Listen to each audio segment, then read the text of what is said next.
So, question about manufacturing a product. When you're safe to manufacture a product, someone wants to manufacture a product, but they want to not infringe other patents, and want to know if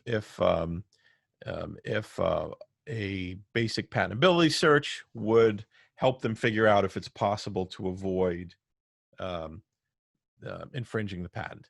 So, so first of all, if you're um, able to patent something, that does not mean that you are not infringing. I mean, people automatically assume this to be the case. People often think that if you have, uh, if you're different enough to get a patent, that must mean that you're different enough that you're not infringing, and it's just not true. Because the way that patents work is kind of like I was describing a moment ago with the tabletop. It's kind of like imagine you were able to patent the tabletop with the four legs extending downward from it, and then someone else came along and added a drawer. Now, as far as the patent office is concerned, that could be a patentable improvement, where the combination now with the drawer is distinct enough to be its own patent. But that doesn't mean that the person who adds the drawer can make the product without infringing on the person who has the patent on the desk, just the basic tabletop with the four legs, because essentially the person with the drawer can't make theirs without also duplicating the tabletop with the four legs. And so it's possible to have a patent and still be infringing others.